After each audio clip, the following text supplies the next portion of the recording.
our degree. My name's Andrew Sumner, and I'm here with a very special guest, my old friend. You may have heard of her, Evangeline Lilly, the star of Lost. Hey, everyone. The star of Lost, the star of The Hobbit, the star of Ant-Man, the star of Avengers. More so than just about any actor I can think of, like ticking off three major prongs of the current pop culture experience. How are you, Evangeline? I'm great. I'm great. How are you, Andrew? I am very well, thanks, mate. I'm very well. All the better for seeing you, mate. Of course, I'm here in London, and you're there in beautiful, lush Hawaii. You know, London is also kind of lush at the moment because we're having a bit of a warm snap. But on my way to London, and I can't wait to see you face to face. Oh, me neither. I'm looking forward to that too, because of course you were just about to come over here to my home, and not very far away from where I live either, and film the new Ant-Man movie, the third Ant-Man movie. The Wasp movie. The third Ant-Man and the Wasp movie. That's a bit of what an incredibly basic error. The third Ant-Man and the Wasp movie, of course. Well, it's so confusing because it's technically the second Ant-Man and the Wasp movie and the third Ant-Man movie. And it's just a hell of a lot easier and less of a mouthful to say Ant-Man, but Ant-Man and the Wasp. Of course, always the Wasp and Ant-Man. So what has that journey been like for you, being part of the Marvel firmament after already starring into like amazing, globally well-received, iconic pop culture pieces of entertainment? Well, it seems silly, doesn't it? It seems it's like an embarrassment of riches, right? Yeah, exactly. It seems like something you can't even speak to. It's sort of just like, oh God, I don't know what happened, and here I am.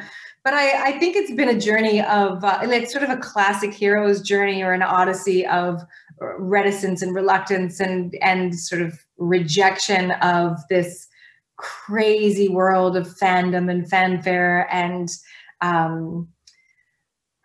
fame and all that stuff that came very, very suddenly with Lost, and with Lost being such a sort of cult phenomenon, to a place eventually, of where I am now, of acceptance and gratitude and understanding, I think a lot more understanding of what it means to be a part of these things, as I have been vocal about in the past, but am not lauding or proud of. I really wasn't a sci-fi nerd. I wasn't a comic book geek. I was a fantasy dork. Like I loved fantasy and I loved fairies, and The Hobbit was one of my favorite books growing up. But I just wasn't entrenched in the world at all in a way that I could understand what I was a part of. I really didn't understand it. And because I didn't understand it, I always felt, despite being in the heart of it, very outside of it and really uncertain of my place in it.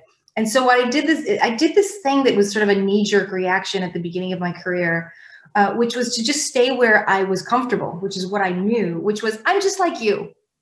I'm no different than anyone else. And, just the sort of small town Canadian girl, everyman thing, which was all I knew how to do. It was just who I was. And then I started to it took a long time, but a slow evolution happened where I started to understand that people want to have things to look to that are aspirational. I think it's really the whole purpose of the royal family in England, is that we all need something to aspire to hope towards, and to believe in. And if that is a movie star for you, that's a movie star for you. If that is a prince for you, that's a prince for you. If that is a superhero for you, that's a superhero for you. If that is a prophet or a god for you, that's a prophet or a god for you. But whatever it is, that's what we're all looking for. And I really struggled because I felt like, but I'm not that. I'm just human. I'm flawed and fucked up and no, you should not put your faith in me. That's a very bad idea. And yet I knew that I loved with all my heart. I loved strangers. I loved people. I had just deep, deep heart for humanity. So it was a very double-edged, weird experience to feel like I'm in the right place because I just want to spread love. But I also feel like I don't know how to accept all this attention because it feels like an ego-driven thing and a place that is dangerous and that I don't want to go to. And so, it's taken me on an incredible journey, this career of mine that was very unexpected. I wanted to be a missionary, and here I ended up in Hollywood, the Satan's den, right? And I think that it was the place that I needed to be to grow in who I was and to go through the trials and challenges I've gone through in order to, evolve and grow spiritually. The thing I think is fascinating about your career is it's almost an exercise in kind of doubling down. So you gain worldwide attention in this kind of epic TV show that's a genuine breath of fresh air, that is genuinely unusual and unique and a work of art. I just want to interject and say it had nothing to do with me. Yeah, the brilliant writers and producers. Yeah. Well, two thumbs up, Damon Lindelof and all those guys. Yeah. But you're in the middle of this amazing experience, and a lot of people would be in the middle of that amazing experience, and then 10 years later be gone, man, I remember when I was on that amazing TV show, and that's what people remember me for. You'd have been Kate Austen for life, right? That's what happens to a lot of actors. You do this great thing and you have a great career, but you're always going to be Kate Austen. But then a couple of years later, you're then right bang in the middle of the pop culture zeitgeist in the biggest thing at that moment in time, which is Peter Jackson's Hobbit trilogy, right? And you're at the forefront of that. And it's like, man, how can you be riding more of a crest of a wave and something that was very different to what first made you famous, first gave you access to fame, and something that really touches all your literary touchstones, because I know you're a vociferous reader and you love your books.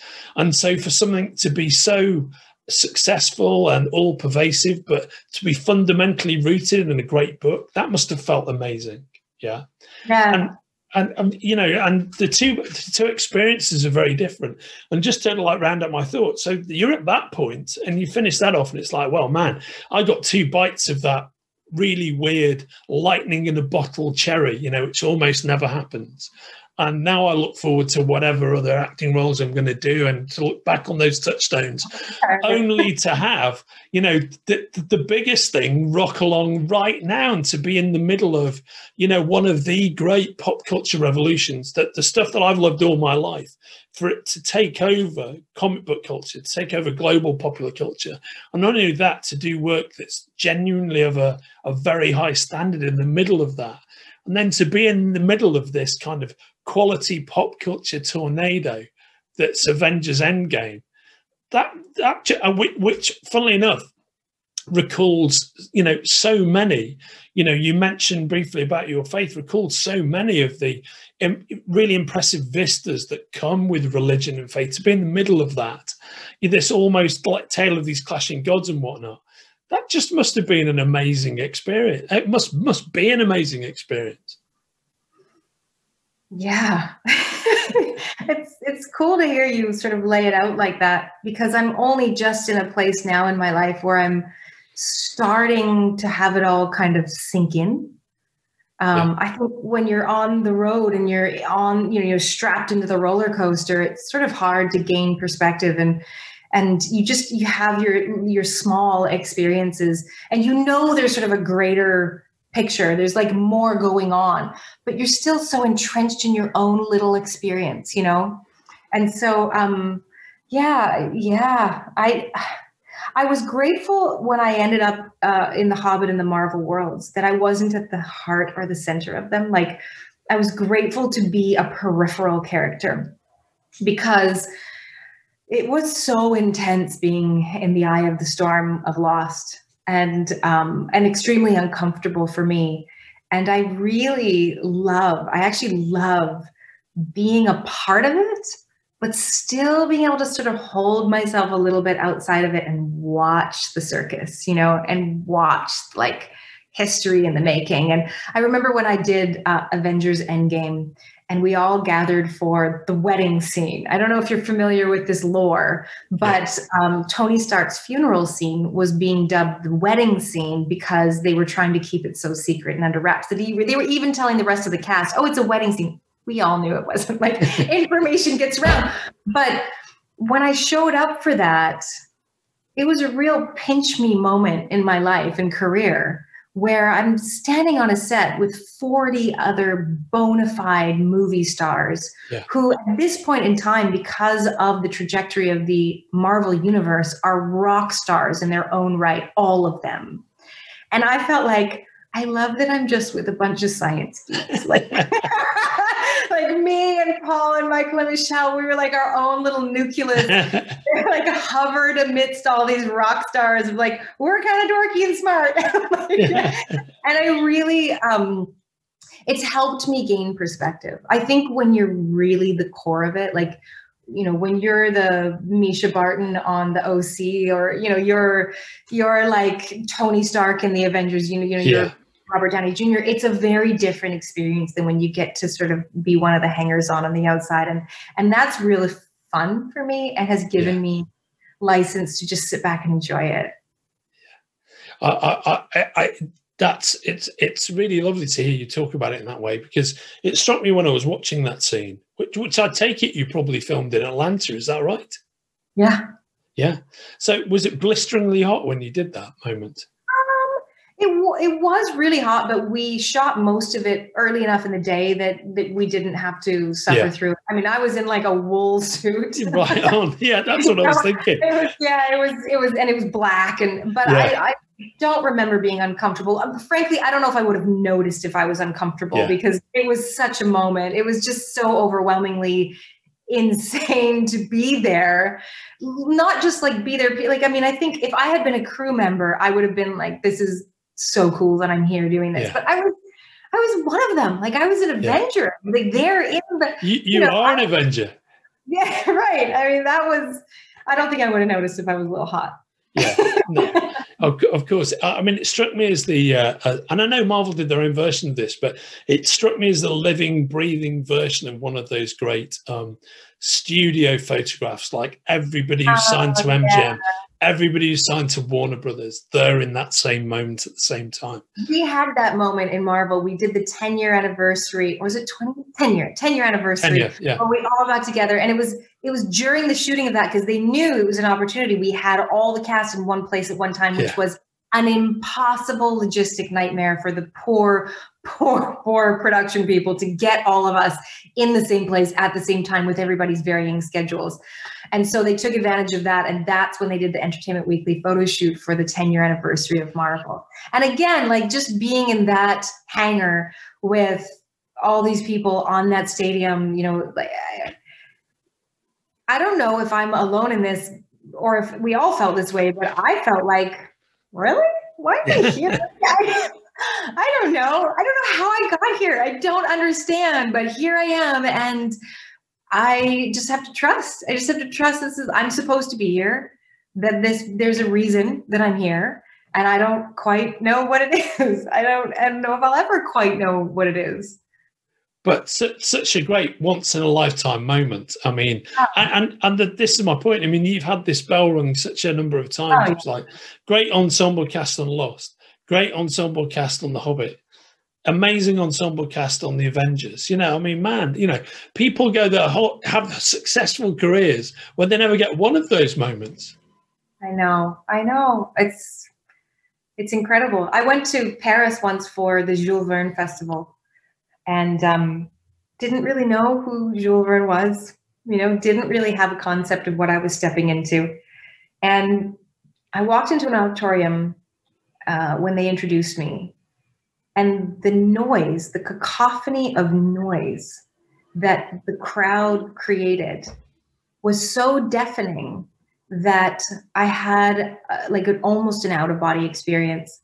So I've always been extremely spiritual my whole life, and I've had many incredible, probably to a lot of people, unbelievable, like they wouldn't believe it, experiences in the spiritual space. And I know what it feels like when spirit moves. You know, I know what that feels like. I feel it in my skin. There's like a literal tingling sensation. There is a literal sort of oxygenation.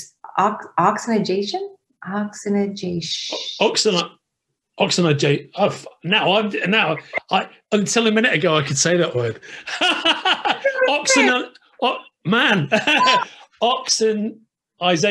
Oxygenization. Yeah. You did. Wordsmiths of the world unite. What? Yeah. You write for a living. I write for a living. I'm amazed we couldn't get to that any quicker. We just shamed ourselves in the best way. Good. So that happens. And I could, like, all of these sensations that I've had in my most heightened spiritual experiences happened in that room. And it was from the energy that those fans were putting forward and the intention that they were putting into me, that they put on me, that they privileged me with. And my sister was in the audience, and I am never speechless. I am so verbose. It can't shut me up. And I felt completely at a loss for words. I felt completely overwhelmed. I felt choked up. I think that was the first time I ever went, this is real. This isn't pretend. Like, what I'm a part of isn't just bullshit. It's real, and it's connecting to real people, which is all I care about. And somehow this is where I have been brought. And I felt very privileged. I felt extremely grateful, and I felt crazy humbled, because it doesn't make sense. Why am I on this stage receiving this level of love and intention and not somebody else? What twist of fate crookedly stuck me there? You know, when that wasn't even my intention. And I love that. I love that mystery. I love that unknown. I love that I've been asking that question for 16, 17 years. And I'm only just starting to see glimpses of the answer, just starting to, like, pull back the veil a little bit and peek around the corner and be like, oh, there was an agenda here. And there wasn't at all, you know, and it's beautiful, and I'm grateful. Now, something about the journey and asking the question that I want to ask you about is, one of the things I know about you is, like myself, you're a great reader. And we first met, in fact, when you were working on your children's book series, the Squickerwonkers. Yeah. And in addition to being a successful author, I know that you've read an arsenal of books throughout your life, some of which tap into what I'm going to ask you about now, which is, given that whole sense of being on the journey and, you know, connecting with the human condition, connecting with your spirituality, understanding things, what are you reading at the moment, Evangeline? Well, first, I just want to say successful author might be a stretch, but I am an avid reader. And what I'm reading at the moment is a book called Falling Upward by Father Richard Rohr, who comes from, I know there's a technical term for it. I think it's something like there's a new wave of mystical Christianity or spiritualized Christianity. And basically, he's presenting an idea that is not new. It's been explored by many philosophers and theologians and psychologists over decades of, you know, people studying the human psyche. But it's called a spirituality for the two halves of life.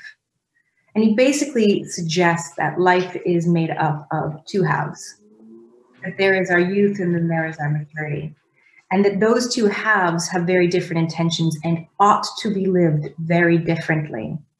And I think that I presume that he felt that there was a need for this guidance because we have abandoned the second half, or maybe just never really fully evolved into that space of culturally like institutionalizing the second half, the way many ancient cultures did, when they had elders who led and who were wise and who were the mature voices in society. That we live in a culture where where maturity is meant to be mocked, and where age is something to be ashamed of, and where we carry on in the first half of life mentality right to the end, and therefore miss what he deems to be the greatest adventure of all, which is the adventure into ourselves, into our wisdom, and into our maturity. And, you know, I turned 40 in the summer of 2020, and I turned 42 in a couple months. And there was something profound about turning 40 for me. I have never given a shit about a single birthday in my life. And if you didn't call me on my birthday, I wouldn't notice because I'd forget that it was my birthday. Yeah.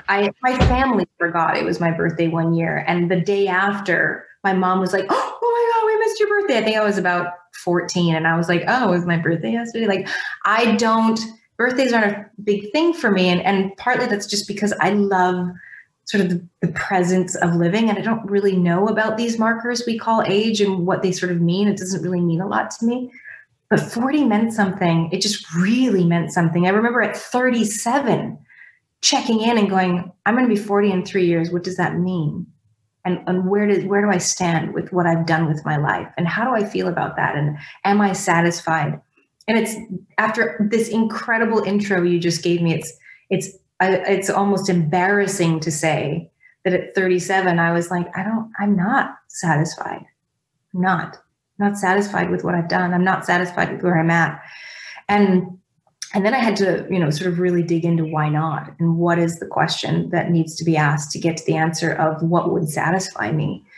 If I can have lived the experiences I've lived, if I can have been a part of these incredible pop culture phenomenons, and still come out of it not fully satisfied, what is going to satisfy me? Where do I need to go? And what has happened? Where have I gone wrong? And so I started a journey at around that point that has culminated, and it sort of feels like it's peaking at this moment. And this book just sort of came to me in a way that all spiritual books come to me. It's sort of through a kind of seventh degree of separation, where I end up with this book and I go, oh, this feels right for where I'm at right now.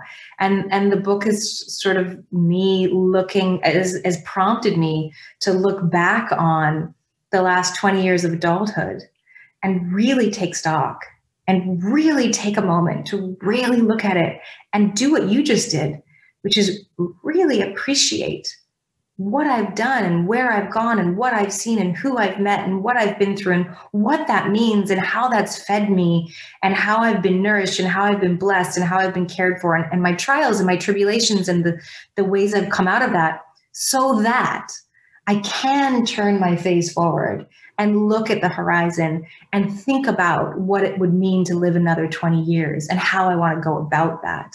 And then until I've really looked back and done that work and really been still with myself and looked at my life, the first half of my life, that I will move into the second half without closure and without a sense of place to start from.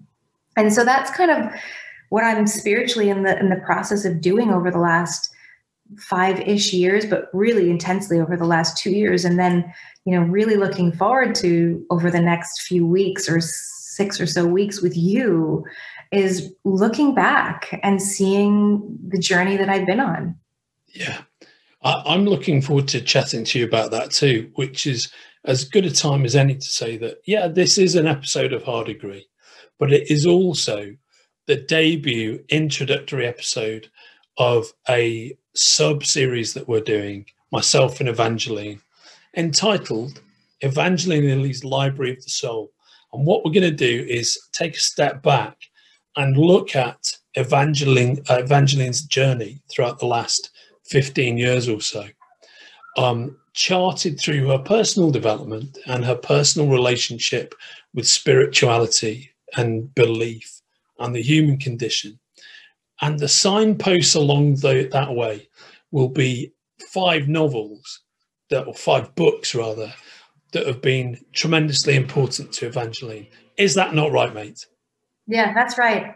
That's right. And it sounds, I hear you say it and I just sort of cringe a little bit because it sounds so fucking narcissistic and totally up my own ass to be like, oh, look at the books I've read. And But I feel like, you know, if I don't do this with an open heart, and if I don't really just get over myself and my need to be any one thing which would be impressive to the rest of the world, and just start playing with my life, then I will miss it all. I just will miss it all. So for me, this is like one of the first steps towards learning how to publicly play instead of publicly present myself.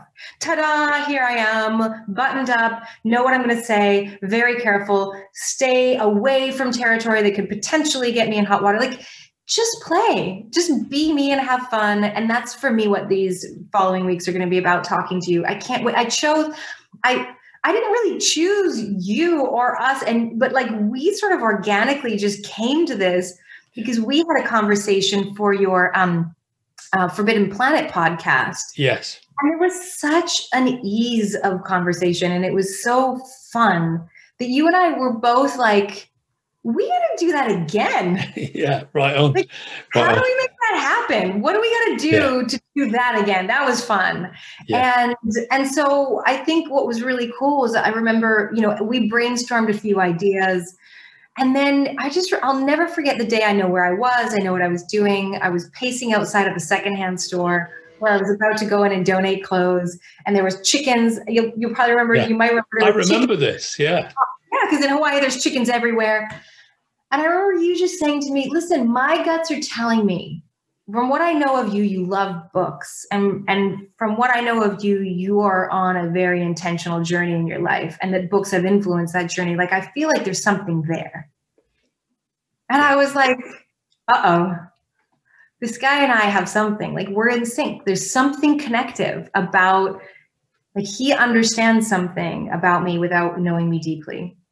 And I am revealing, clearly, unconsciously revealing a lot to him that by virtue of who he is and like how he presents himself and how he walks through the world or navigates through conversation. And so, you know, I'm here to play and have fun with you and talk to my new friend. And hopefully by the end of this, you're not my new friend anymore. You're my old friend. And hopefully we don't gouge each other's eyes out, because we think really differently about things. We think very differently about things, and that will be interesting, because I'm with you. When I heard myself do that introduction, which is important to do, I had an out-of-body experience at the same time, where I was just looking at all my mates in the you know, the bars and pubs of central London, media hangouts, you know, wherever they may be, whether it's D Hems in Macclesfield Street or it's the Cork and Bottle in Leicester Square, all my old journalist media buddies just shaking their heads going, what the fuck is wrong with Sumner? Has he totally lost it? Like, all of whom think I'm the least spiritual person I've ever met. I think my kids think I'm the least spiritual person I've ever met. But that's the point. You're having this conversation with me, someone who is not predisposed to faith, someone whose grandparents were communist, somebody who only ever heard my grandma May Sumner's insane theories about the corruption within the church as I was growing up, and for a long period of time believed it hook, line and sinker. And I'm sure part of it is true, but I watched her, you know, swearing at and abusing Christian callers at the front door, living through all that entertainment. And the fact that I'm here wanting to have a conversation about your spiritual journey, seen through the prism of the books that you've read, I realized the sheer amount of skepticism those who know me really well will be adopting when they hear this part of the conversation. The whole, you know, by the way, can we talk more about the Avengers Endgame and what happened in Atlanta when you were shooting that amazing scene? They're like, yeah, that's the Andrew Sumner we know. But this bit is the journey, you know, and the reality is that if you don't throw the dice and take a risk every now and again, and just, you know, look at things that you may not be associated with or associate yourself with. But my mantra is you've got to have an open mind. You've got to embrace everything and at least have the conversation, you know, and I think that's what we're going to get into. And I'm fascinated to have this conversation with you, a person of faith who, like me, has been on a journey, but in a very different journey, from a very different place, from a very different time and generation even. I know that we're doing this publicly, but what I'm the most excited about and interested in and curious about is that by virtue of the structure of this podcast, you have agreed to read 5 spiritual books in a very short period of time. Books that I read over. Never having read any before, by the way. That's the thing.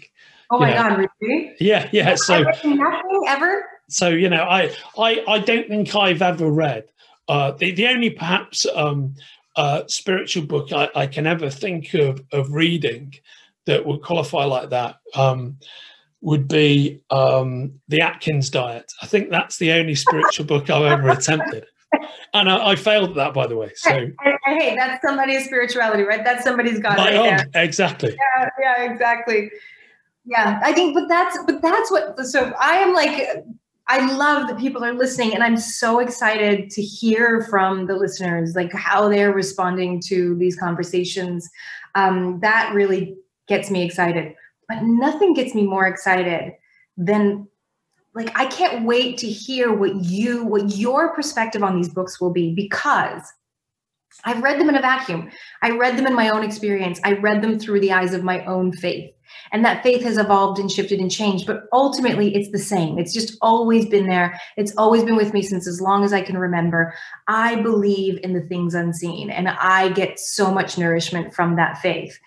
And so to me, like, I read these books and they're food for my soul, and I get so much out of them. And it's just a fascinating experiment for me to hear what you will think.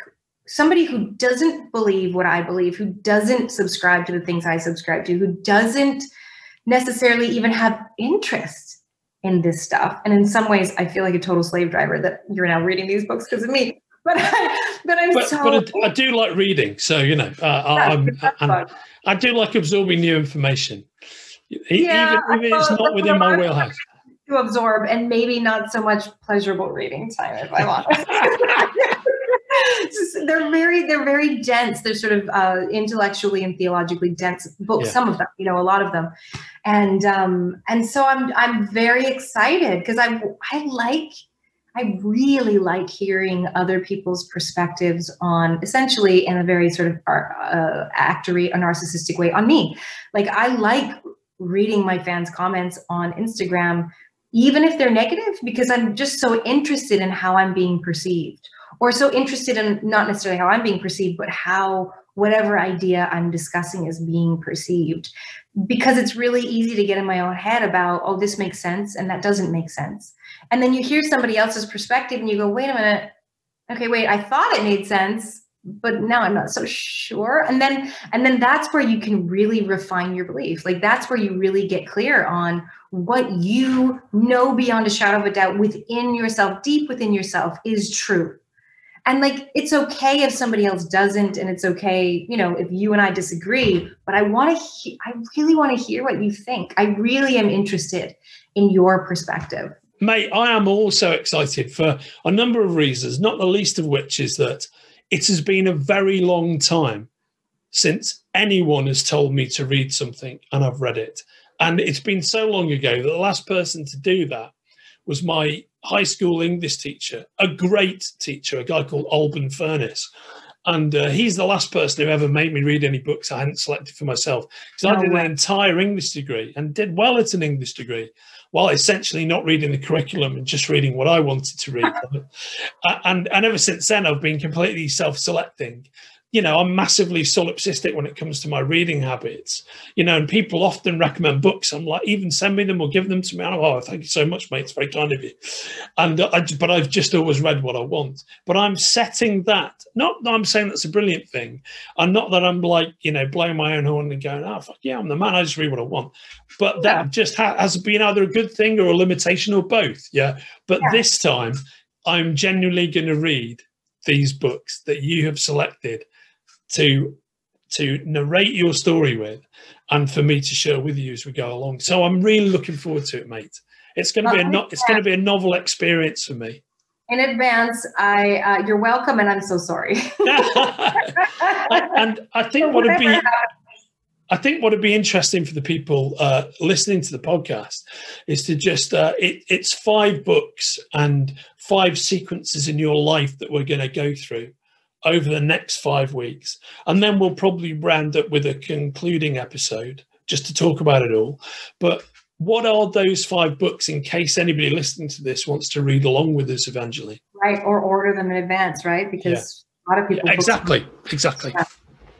Yeah. So the first book is going to be a book by Rick Joyner, who is a well-known Christian author in America, and also a well-known Christian prophet in America. And it's called The Final Quest.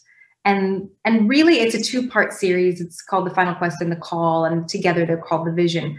But specifically, The Final Quest is the book that I'm pinpointing in this moment. Of course, these 5 books that I've selected are like just cherry picking out of, so many spiritual books I've read in my life, which it's astounding to me that you haven't, because I feel like I've probably read more of those, maybe more of those than novels or, any other work. But they weren't picked because they're the best, and they weren't picked because they mean the most. I literally asked for guidance. I said, I don't know, how am I going to pick 5 out of the 50 or whatever it is? And one day, just randomly in the middle of meditation, it just popped out of the ethers, and 5 titles went boom, boom, boom, boom, boom, boom. And I was like, get a pen. And so the first one is The Final Quest by Rick Joyner. And the second one is Conversations with God by Neale Donald Walsch. That one, I don't really know how to guide and direct. It's a 3-part series. It's a 3-part book. And all 3 parts are enormous, huge books to tackle. So let's just call it the first one. And let's just say if you make it through even the first half of the first one, you can participate, because you'll get the idea. You'll get the gist. They're very big books. They're dense. They're very cerebral, but formative for me. And then the third one is The Red Tent by Anita Diamant. Yeah. And that one she is a Jewish scholar. I believe she's based out of New York. And it's a really fascinating look at the life of Dinah, who is a character who appears in one line of the Bible in the Old Testament. She's Jacob's daughter, who's a very prominent character in the Old Testament. But her whole life is summed up in one line. And this book is an attempt to elaborate on what her entire story might have been in a fuller, more 3-dimensional way that offers women a look into, women and men, people, a look into, a glimpse into maybe what the female characters of the Bible might have actually been experiencing. By the way, that's the first book that I've been aware of who the author is. So I'm particularly fascinated to, and I'm aware of that book, but of course I've never read it. So I'm particularly fascinated to check that out. She's a wonderful author. I mean, out of the 5 books, she is truly a consummate author. Whereas I would say the other books, I don't think any of them are self-professed authors in any way, shape, or form. They're people who have received insight or wisdom like a lightning rod from somewhere else and felt the need to put it on paper. And I have connected to what they've put down on paper. So the fourth one is The Presence Process by Michael Brown, who is a South African man who suffered from Horton's disease and went on a spiritual quest to relieve himself of the debilitating chronic pain in his brain, and discovered this process that not only relieved his symptoms and his pain, but also brought him into a greater sense of presence and awareness and being. And then the last one is the Workaholics Anonymous Book of Recovery. Talk about utilitarian. I mean, it is like the farthest cry from authorship. It's essentially the 12-step program book that would be the parallel to Alcoholics Anonymous or Narcotics Anonymous, and came to me through a job I did where I was performing and my character was an addict, and I was studying addiction. And so that's it. That's the 5 books. They cover a span in my life of 20 years, from before I became an actress to the present moment right now today. And I invite all of you to come along with us on this journey. I think it could be a really interesting, exciting exploration if we're all reading and chatting together at the same time. It actually occurred to me as you were saying how you're interested in this experiment and being a part of this process, even though you don't subscribe to these ideas. There's this passage in Falling Upward, the book that I'm reading right now by Richard Rohr. This is the one I'm reading right now. That sort of, I think, describes it beautifully. It says, in fact, the best of modern theology is revealing a strong turn towards participation, as opposed to religion as mere observation, affirmation, moralism, or group belonging. There is nothing to join, only something to recognize, suffer, and enjoy as a participant. You are already in the eternal flow that Christians would call the divine life of the Trinity. And all you have to do to carry on is participate in this thing we call life and just be a part of it. And so I think, I presume that you and I, in deciding to do this together, have just decided we just want to participate. We just want to be a part of it. We just want to get in there and get our, roll up our sleeves and get a little bit dirty in this stuff that can be so precious and so divisive and so kind of difficult to explore when you don't agree. And I think we are excited to maybe not agree or maybe agree. Who knows? We'll see.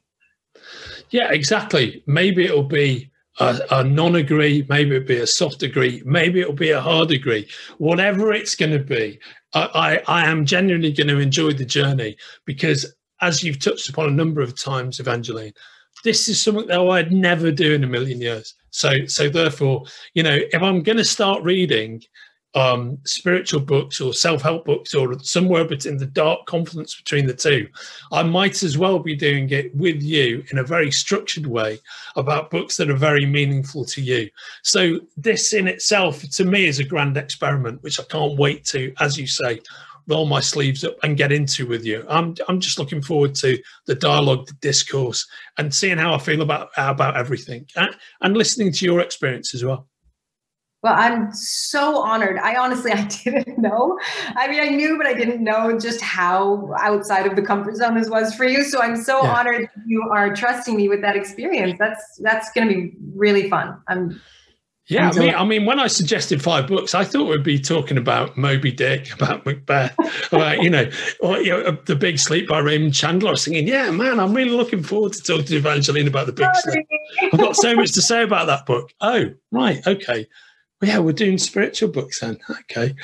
It'll be a fascinating conversation, certainly fascinating to me. And I hope everybody listening to this, gets involved as much as you want to get involved and approaches it with the open minds that we've both got about this process. Hard agree there. Right on, mate. Right on. Amen. And then I was like, wait. Amen and hard agree.